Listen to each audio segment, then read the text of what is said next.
Hello बच्चों, VNM chemistry में आप लोगों का बहुत बहुत स्वागत है।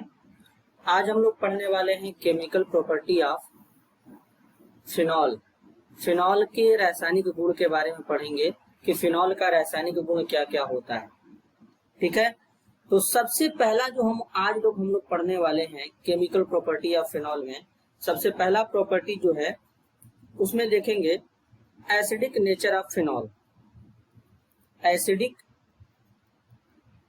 नेचर या इसी को एसिडिक नेचर ऑफ फिनॉल भी कहते हैं। और देखेंगे कि फिनॉल कैसे एसिडिक नेचर का होता है। तो सबसे पहले बेटा एक बात समझेंगे कि फिनॉल होता क्या है, ये समझेंगे। फिनॉल मतलब PHOH। अब इसमें जो ये वाला हाइड्रोजन ऑक्सीजन के बीच में बॉन्ड है, ये बॉन्ड ब्रेक होता है तो ऑक्सीजन पे नेगेटिव आता है, हाइड्रोजन पे पॉजिटिव आता है। इसका मतलब ये H+ क्या होगा, डोनर होगा। तो जब इसका रिएक्शन किसके साथ कराएंगे जरा समझते हैं। सोडियम मेटल के साथ कराएंगे और इसको हीट करेंगे। तो नॉर्मल आप लोगों को पता होगा कि जब एसिड का रिएक्शन मेटल के साथ कराते हैं तो हाइड्रोजन गैस निकलता है और साल्ट बनता है। तो यहाँ पर क्या होगा, यहाँ से ये हाइड्रोजन बाहर निकल जाएगा, इस तरीके से हाइड्रोजन बाहर निकल जाएगा और ऑक्सीजन पे नेगेटिव चार्ज आएगा तो ये सोडियम क्या करेगा, ऑक्सीजन के साथ चला जाएगा तो PHO नेगेटिव Na पॉजिटिव बनेगा। इसे बोलते हैं सोडियम फिनॉक्साइड। सोडियम फिनॉक्साइड कहते हैं बेटा, क्योंकि जब भी क्या करते हैं एसिड का रिएक्शन मेटल के साथ कराएंगे, साल्ट बनेगा, हाइड्रोजन गैस रिलीज होगा और ये जो सोडियम फिनॉक्साइड बना है ये एक टाइप का क्या होगा, साल्ट होगा।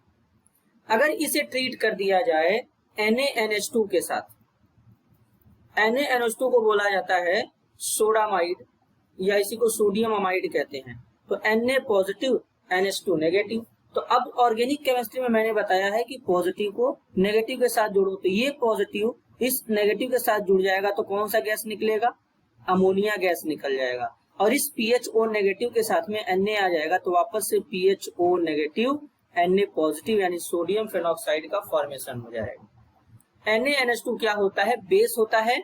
तो इस वाले रिएक्शन का नाम होता है एसिड बेस रिएक्शन और इस वाले रिएक्शन का नाम क्या था, acid metal reaction.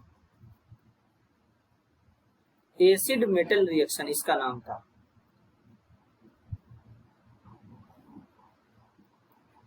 Reaction I hope आपको इतना क्लियर होगा। अब इसका एक बार और क्या कराते हैं, बेस के साथ कराते हैं। इस बार कौन सा बेस लेंगे, NaOH लेंगे।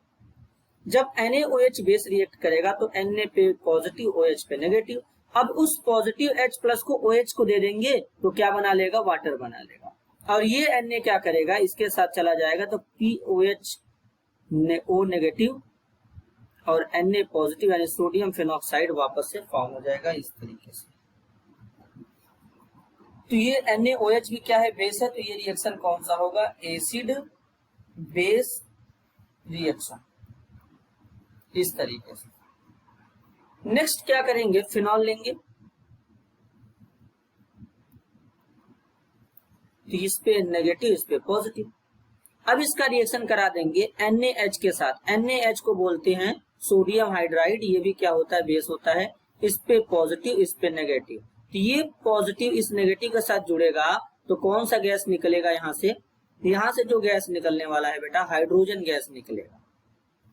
यहाँ से हाइड्रोजन गैस निकलेगा क्योंकि ये नेगेटिव इस पॉजिटिव को एब्स्ट्रैक्ट करके हाइड्रोजन गैस बना देगा। और साथ में PHO नेगेटिव के साथ में क्या जुड़ जाएगा, Na, तो फॉर्म हो जाएगा PHO negative Na positive sodium phenoxide.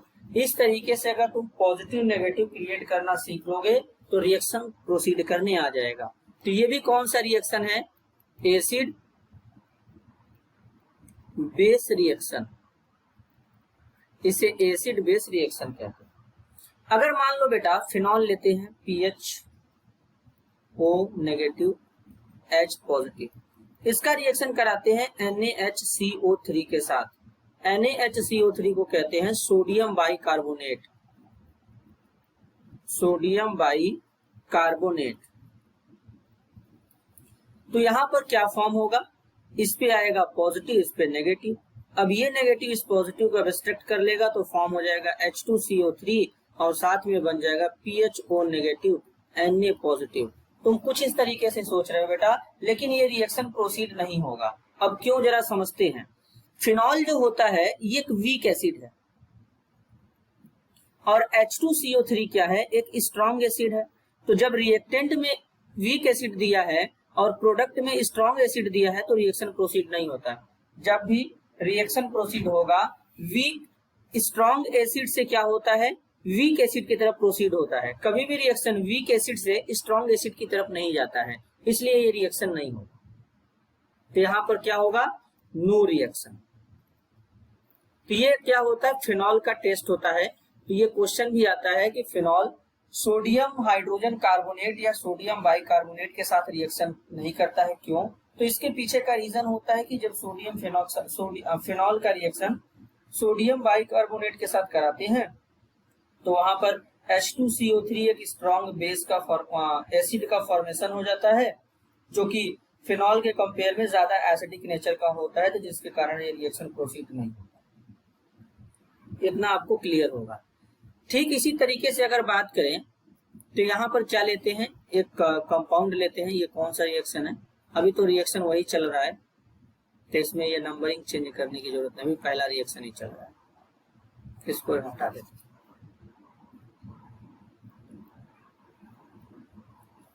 अगर मान लो बेटा मोनोनाइट्रोफिनॉल लेते हैं। मोनोनाइट्रोफिनॉल का मतलब NO2 ग्रुप केवल एक ही बार जुड़ा होगा। और ये कौन सा मोनोनाइट्रोफिनॉल है, ये है पैरा नाइट्रोफिनॉल, इसको कहते हैं पैरा नाइट्रोफिनॉल। अगर मान लो फिनॉल का रिएक्शन जब भी कुछ समय पहले यहाँ पे कराया गया था सोडियम बाइकार्बोनेट के साथ, तो रिएक्शन नहीं हुआ था। रीजन मैंने बता दिया, क्योंकि यहाँ पे वीक एसिड स्ट्रॉन्ग एसिड बन जाता है। लेकिन जब हम लोग क्या करते हैं, रिएक्शन इसके साथ कराते हैं, पैरा नाइट्रोफिनॉल के साथ NaHCO3 का रिएक्शन कराते हैं, तो यहाँ पर क्या होता है, रिएक्शन प्रोसीड कर जाता है और कुछ इस तरीके का यहाँ पे प्रोडक्ट फॉर्म हो जाता है ONaNO2 और साथ में बन जाएगा H2CO3। तो इसके पीछे का रीजन होता है कि जो पैरा नाइट्रोफिनॉल होता है ये स्ट्रॉन्ग एसिड होता है और जो कार्बोनिक एसिड होता है ये क्या होता है, ये वीक एसिड होता है। इसलिए रिएक्शन क्या हो जाता है, इजिली प्रोसीड हो जाता है। लेकिन अगर यहीं पे आर्थोनाइट्रोफिनॉल और मेटानाइट्रोफिनॉल होते तो वो ये रिएक्शन को नहीं देते, क्योंकि वो क्या होते हैं, इसके कंपेयर में H2CO3 के कंपेयर में वीक होते हैं। तो इस बात को ध्यान रखेंगे। नेक्स्ट बात करते हैं दूसरा chemical property, esterification reaction. Esterification reaction. अब एस्टरिफिकेशन रिएक्शन क्या होता है, जरा इसके ऊपर बात करते हैं। जो एस्टरिफिकेशन रिएक्शन होता है इसमें क्या होता है, एस्टर का फॉर्मेशन होता है। एस्टर का फॉर्मेशन होता है। जिस केमिकल रिएक्शन में एस्टर फॉर्म होगा उसे एस्टरिफिकेशन रिएक्शन बोलेंगे। जैसे मान लो फिनॉल है, इस पे नेगेटिव इस पे पॉजिटिव, इसका रिएक्शन कराते हैं CH3 COOH के साथ में, इस पे क्या होगा, पॉजिटिव नेगेटिव, और यहाँ पर क्या है H+ से वर्कअप कराएंगे।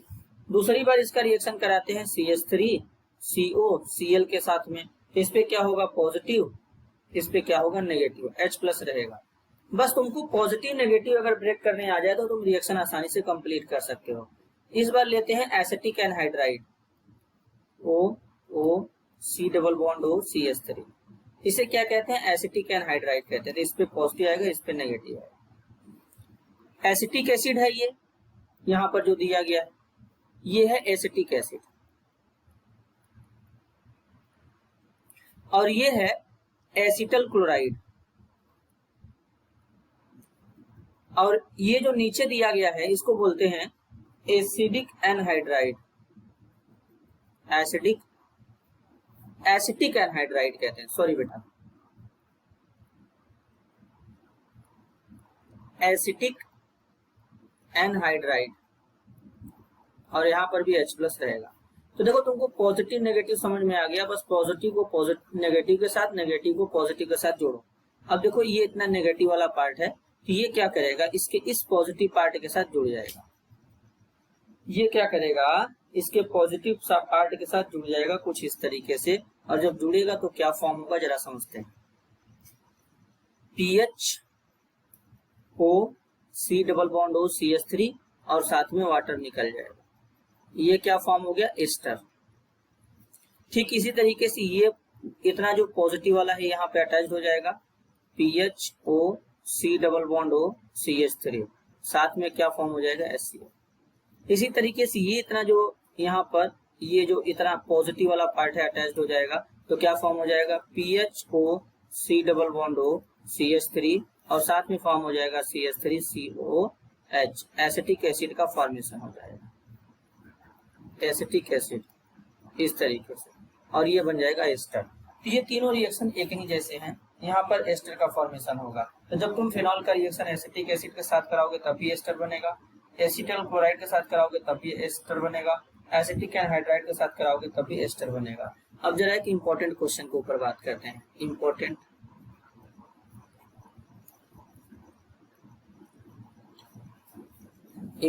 टॉपिक के ऊपर बात करते हैं।